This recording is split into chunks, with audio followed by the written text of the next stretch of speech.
George?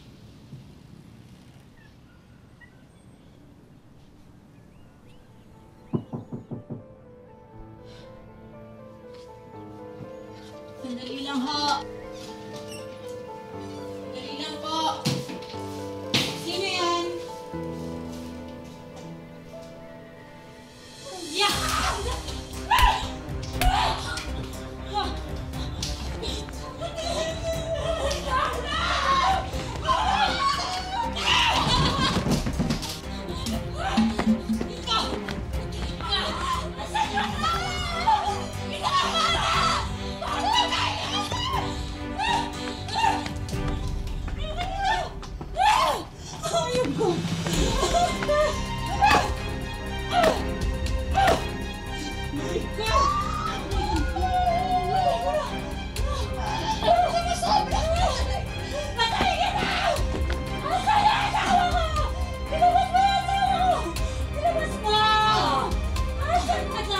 Stop toys!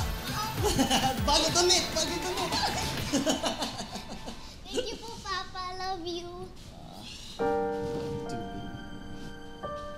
Kikita na kayo ulit. Hindi ka naman nakokonsensya doon sa nangyayaring yun.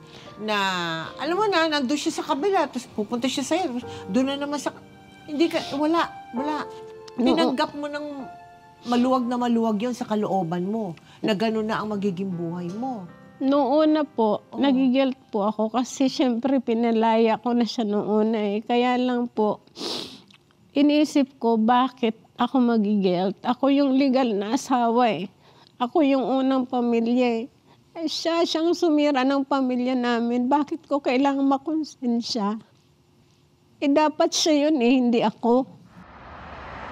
Mahal, kamusta kayo ng anak natin dyan?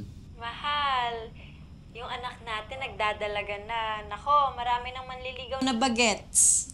Nako, mukhang mapapaagang pagbalik ko sa Pilipinas niyan na. Siyempre, kailangan gwardiyan si baby. Uy, hindi naman. Kilala mo naman yung anak natin eh. Nakikinig yun sa mga advice ko. Buti naman.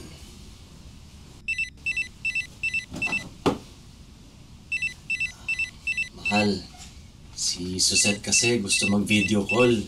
May problema kasi sa school yung panganay namin. Napaaway na naman kanina eh. Sige, mahal.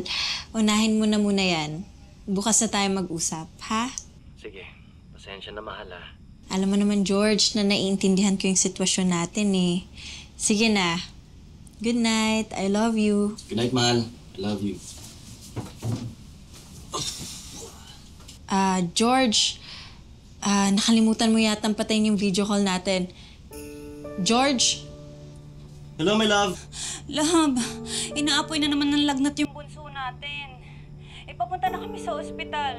Tataranta ka na naman. Kalma ka lang. Paano hindi ako matataranta? Mag-isa lang ako nag-aasikaso ng mga anak natin. Ang hirap talaga kapag wala ka dito eh. Patapos na rin yung kontrata ko dito. Kunting tiis na lang, Suzette, ha? Suset? Ngayon mo lang ako tinawag sa pangalan ko. Di ba love ang tawag mo sa akin?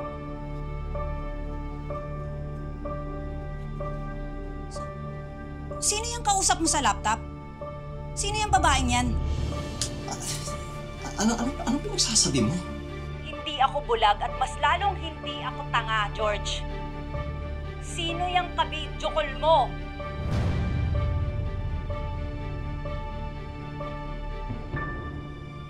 Raquel?